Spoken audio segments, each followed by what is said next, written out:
Hello friends, आपका स्वागत है हमारे यूट्यूब चैनल ITI टेक्नो इस लाइव पे। तो आपने अगर मेरे वीडियो देखते हैं तो आपको पता होगा मैं वीडियो की स्टार्टिंग में क्या बोलकर स्टार्ट करता हूँ। मैं ये बोलता हूँ कि जिन भाइयों ने मेरे चैनल को सब्सक्राइब नहीं किया है वो सब्सक्राइब कर लें और बेल आइकन को दबा दें, ताकि जब भी कोई भी नया वीडियो आए तो आपको उसकी नोटिफिकेशन जो है मिलती रहे। तो चलिए वीडियो को स्टार्ट करते हैं। तो क्वेश्चन नंबर 1 देखिए वो क्या बोलता है। Which statement is not true about four jaw chuck usually lathe. जो आपका चक फोरजॉ चक यूज किया जाता है लेथ में, तो नीचे के स्टेटमेंट में कौन सा ट्रू नहीं है फोरजॉ चक के यूज में।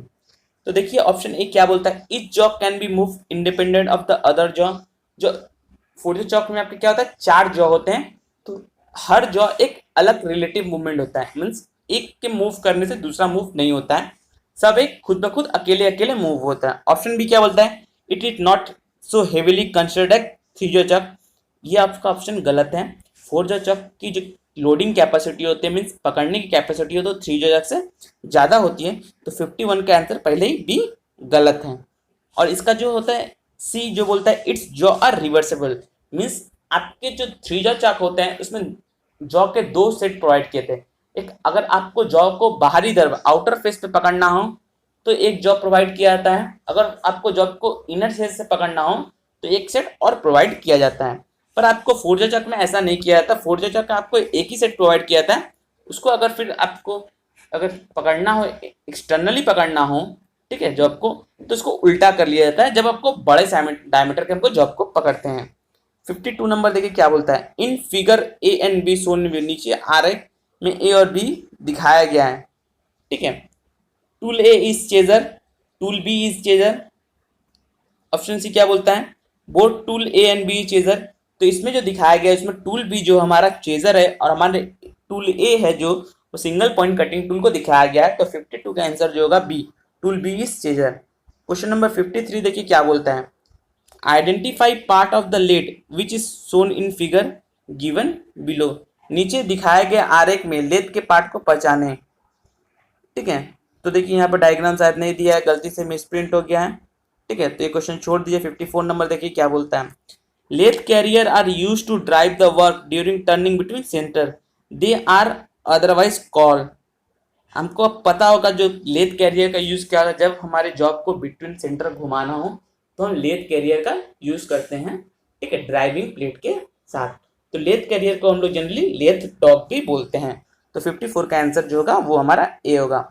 वर्नियर बिवेल प्रोटेक्टर का measure angle with an accuracy of, मैंने आपको बताया इससे अगले वाले वीडियो में कि एक्यूरेसी हर इंस्ट्रूमेंट का पूछता है। तो वर्नियर जो बिवेल प्रोटेक्टर की एक्यूरेसी कितनी है, 5 मिनट की उसकी एक्यूरेसी है। ठीक है, तो उसकी एक्यूरेसी कितनी है आपकी, 5 मिनट की इसकी एक्यूरेसी है। तो 55 का आंसर जो होगा वो डी होगा। 0.5 मिनट गलती से मत मार दिएगा, 5 मिनट उसकी 55 की डी होगी। 56 नंबर देखिए क्या दिखा रहा है, which is type of knurl shown in the figure. नीचे दिखाया गया डायग्राम में कौन सी नलिंग शो की गई है। तो आपको जो नीचे दिखे डायग्राम में आपको जो नलिंग शो की है वो आपकी डायमंड नलिंग शो की गई है। डायमंड नलिंग शो की गई, क्योंकि देखिए स्ट्रेट नलिंग कुछ इस तरह से होती है। ठीक है, इंक्लाइन नर्लिंग जो होती है वो ओनली एक डायरेक्शन में ऐसे होती है इंक्लाइन नर्लिंग। पर देखिए डायमंड नर्लिंग में आपके क्या है, दो सरफेस होते हैं अलग अलग इंक्लाइंड होते हैं, तो आपका जो सरफेस होता है वो डायमंड शेप का बनता है। तो ये डायमंड नर्लिंग है। 57 नंबर देखिए क्या बोलता है, ceramic belong to which group of tool material. Ceramic जो होता है आपके कौन से टूल मटेरियल से बिलोंग करता है। Option A ferrous tool, option B non ferrous tool. Ferrous tool में क्या होता है, जिसमें आपका आयरन होगा वो आपका फेरस टूल होगा, जिसमें आयरन ना होगा उसमें नॉन फेरस टूल। तो जो सेरामिक होता है जो होता है नॉन मेटेलिक टूल मटेरियल होता है। नॉन मेटेलिक टूल मटेरियल होता है क्योंकि सेरामिक जो होता है आपका एल्युमिनियम ऑक्साइड से बना होता है। ठीक है, ये तो नॉन मेटेलिक टूल मटेरियल है। 58 नंबर देखिए क्या बोलता है, if in a belt drive the sense of rotation of the both pulley in the same the drive is. Means बोल रहा है कि कौन से बेल्ट ड्राइव में आपका दोनों पुली एक ही डायरेक्शन में घूमता है। तो आपको पता होगा ओपन बेल्ट ड्राइव में, ठीक है, आपको मैं दिखाता हूँ, ये आपका 2 बेल्ट है। ओपन बेल्ट ड्राइव में क्या होता है कि अगर ये क्लॉकवाइज के डायरेक्शन में घूम रहा है ये हमारा पुली, तो ये भी क्लॉकवाइज के डायरेक्शन में घूमता है। पर इन क्रॉस बेल्ट ड्राइव में क्या होता है, क्रॉस बेल्ट में आपका जो बेल्ट होता है वो कुछ इस तरह से होते हैं, ठीक है। अगर ये क्लॉकवाइज डायरेक्शन में घूमता है तो ये एंटी क्लॉकवाइज में घूमेगा। तो जो हमारा 58 का आंसर होगा क्या होगा, ए। 59 नंबर देखिए क्या बोलता है, an example of use of is step pulley drive is in. बोलता है स्टेप पुली ड्राइव का प्रयोग का उदाहरण में से है। तो आपको पता होगा स्टेप पुली ड्राइव जो हमारा होता है वो हम लेथ में यूज करते हैं। तो 59 का आंसर जो हमारा होगा वो ए होगा। ऑप्शन 60 नंबर के देखिए क्या बोलता है, the size of gear is usually specified by. एक गियर को साइज को किस तरह हम लोग स्पेसिफाई करते हैं। तो आपको पता होगा एक गियर के साइज को हमेशा हमारा जो होता है पिच सर्कल डायमीटर से डिफाइन करते हैं। इससे पिच सर्कल डायमीटर से डिफाइन करते हैं। तो 60 का आंसर होगा क्या होगा, डी। 61 नंबर देखिए क्या बोलता है, gear having their teeth element parallel to the rotating shaft are called. ठीक है, बोलता है कि गियर जो होते हैं उसके जो दांत जो होते हैं वो उसके एक्सिस को जो पैरेलल होते हैं, तो इस तरह के गियर को हम लोग क्या बोलते हैं, स्पार गियर बोलते हैं। क्योंकि आपको पता होगा स्पार गियर में आपका ये स्पार गियर में जो दांतें कटी होती हैं वो एकदम स्ट्रेट कटी होती हैं, क्योंकि इसका एक्सिस गियर का एक्सिस और दांत का एक्सिस दोनों पैरेलल होता है। ठीक है, तो ये स्पार गियर में होता है। आपको पता होगा हेलिकल गियर में, मैं हेलिकल गियर दिखा दूँ, हेलिकल गियर में आपकी जो दांतें होती है वो एक एंगल में कटी होती हैं। ठीक है, तो हेलिकल गियर में एंगल में कटी होती है। वर्म गियर में भी वर्म गियर में भी आपकी दांतें जो होती हैं वो पैरेलल होती है, पर उसकी जो सरफेस वर्म गियर आपका कुछ इस तरह से दिखता है। ठीक है, यहाँ पे एक कर्वेचर होता है। ठीक है, वर्म गियर कुछ इस तरह से दिखता है आपका, वर्म गियर कुछ इस तरह से, जो आपकी दांतें होती है वो ऐसे टाइप्स की कटी होती हैं। और बीवल गियर में जो आपकी दांतें होती है, ठीक है, वो एक इंक्लाइंड सरफेस पे कटी होती है। आपका एक ऐसा एक बीवल गियर होता है, ठीक है, जो दांतें होंगी वो एक इंक्लाइंड सरफेस पे ऐसे करके कटे होती है, जो कि एक्सिस से एक एंगल पे होती है। तो 60 का आंसर जो होगा, 61 का आंसर वो होगा बी होगा। 62 नंबर देखिए क्या बोलता है, the part of the reamer which allowed to chip to pass and admit the coolant to the cutting edge is called. आपको चाहे वो रिमर हो चाहे वो ड्रिल हो, जहाँ से हम लोग कटिंग टूल के एज पे हम लोग काटते वक्त कटिंग टूल के एज पे हम लोग कूलेंट डालते वो फ्लूट पोर्शन रहता है, जिससे होते हुए फ्लूट जो हमारा कटिंग टूल के एज पे आता है। तो 62 का आंसर जो होगा डी। 63 नंबर देखिए क्या बोलता है, a follower steady rest consist of dash. एक फॉलोवर स्टेडी रेस्ट में कितने पैड होते हैं। तो फॉलोवर स्टेडी रेस्ट में 2 पैड होते हैं। मैं यहाँ पे लिख नहीं रहा हूँ, मेरी बातें सुनिए। ठीक है, फॉलोवर स्टेडी रेस्ट में 2 पार्ट होते हैं, 2 पैड होते हैं। फॉलोवर स्टेडी रेस्ट कैरेज पे फिक्स्ड होता है, ठीक टूल के पीछे वो फॉलो करता है। ठीक है, एक होता है fixed steady rest. Fixed steady rest आपके बेड पे फिक्स्ड होता है, उसमें 3 पैड होते हैं, वो ब्रास का बना होता है। 64 नंबर देखिए क्या बोलता है, the included angle of lathe live centre nose. Lathe के लाइफ सेंटर नोज का जो एंगल होता है वो कितना होता है, 60 डिग्री होता है। 64 का जो सी होगा। 65 नंबर देखिए क्या बोलता है, what arrangement should be made to extinguish the fire in the workshop. बोलते हैं कार्यशाला में आग बुझाने के लिए किसकी व्यवस्था की जाती है। Option A fire fighting machine, आपकी वर्कशॉप में अगर आग लगता है तो आपको फायर फाइटिंग मशीन चाहिए। Option B buckets full of water, option B bucket full of sand, option D all of this. तो ये तीनों ऑप्शन जो दी गई है इनकी आवश्यकता से हमारे वर्कशॉप में लगे आग को बुझाने में काम आता है। तो 65 का आंसर क्या होगा, डी। 66 नंबर देखिए क्या बोलता है, the box which contain the usual medicine cotton and bandage. Means आपके हर एक वर्कशॉप में एक छोटा सा बॉक्स होगा जिसके ऊपर आपने देखा होगा इस तरह से एक प्लस का साइन बना रहता है। ठीक है, इस तरह से एक प्लस का साइन बना था जिसे हम लोग फर्स्ट एड बॉक्स बोलते हैं। 66 आंसर होगा सी। Identify the tool. जो आपकी टूल 67 नंबर पे दिखे, ये आपका क्या टूल है, स्क्राइबर टूल है, जो कि स्क्राइबर टूल दिया गया है। ठीक है, इस एज को हम लोग स्ट्रेट एज बोलते हैं, इसके इसको बेंट एज बोलते हैं। ठीक है, बेंट एज बोलते हैं। ठीक है, ये दोनों एज का यूज हम लोग मार्किंग के समय करते हैं। अगर इंटरनल पार्ट को मार्किंग करना हो तो हमारे बेंट एज का यूज किया था। 67 का हमारा आंसर होगा वो होगा डी होगा। 68 देखिए क्या बोलता है, the distance between adjacent teeth of hacksaw blade is known as.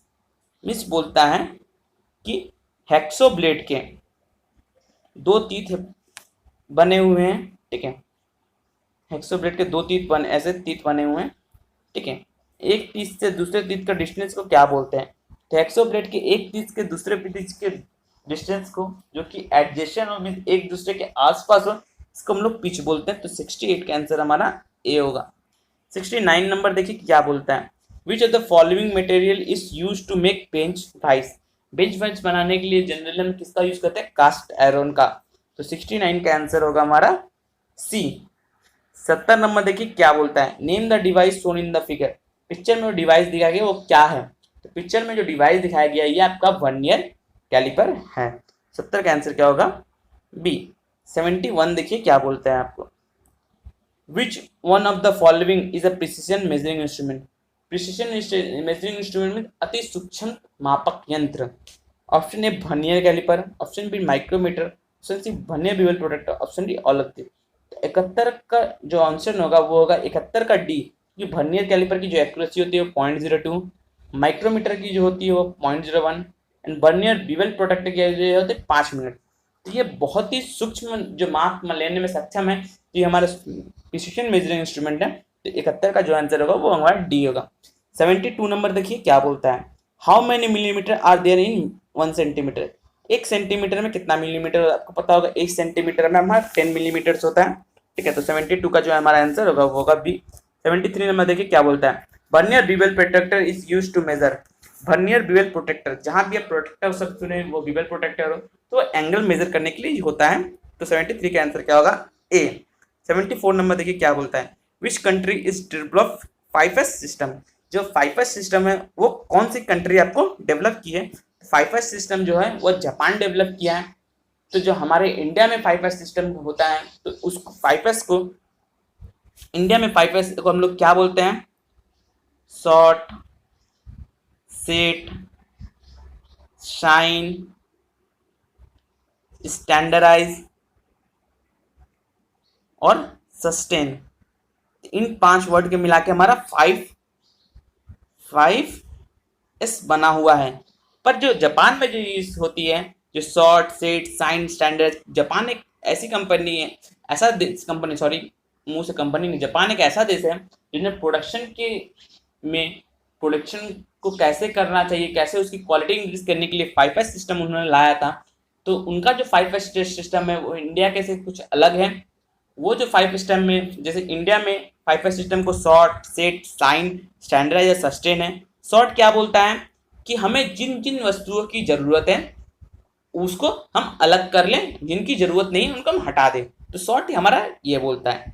Set बोलता है जिन जिन वस्तुओं को हमने अलग किया है उसको एक प्रॉपर प्लेस में रख दें, ठीक है, उसको उनकी जगह पर रख दें।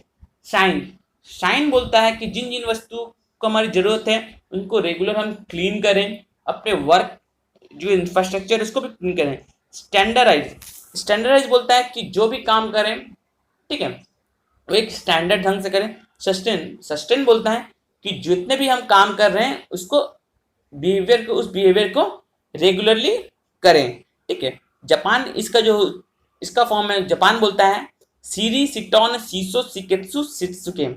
सीरी मतलब शॉर्ट, सीरी, सिटॉन मतलब सेट, सीरी, सिटॉन, सीसो मतलब साइन, सीरी, सिटॉन, सीसो हुआ, सिकेत्सु मीन्स स्टैंडर्डाइज और शित्सुके मीन्स सस्टेन होता है जापान में। क्वेश्चन नंबर 75 नंबर देखिए क्या बोलता है, the maintenance work carried out on an equipment in order to avoid its breakdown और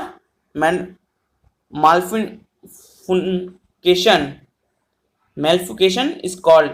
किसी उपकरण को टूटने या खराबी बचाने के लिए किए गए अनुष्ठान कार्य को क्या कहते हैं? तो किसी चीज को टूटने और उसको खराबी होने से बचाने के लिए जो कार्य किया था उसे हम लोग प्रिवेंटिव मेंटेनेंस कहते हैं। उसको हम लोग क्या कहते हैं? Preventive maintenance. तो इसके साथ ही लेथ का पार्ट 3 भी खत्म होता है आपका। तो जिन भाइयों ने मेरे चैनल को सब्सक्राइब नहीं किया, सब्सक्राइब कर दें ताकि जब भी कोई नया वीडियो आए तो आपको उसकी नोटिफिकेशन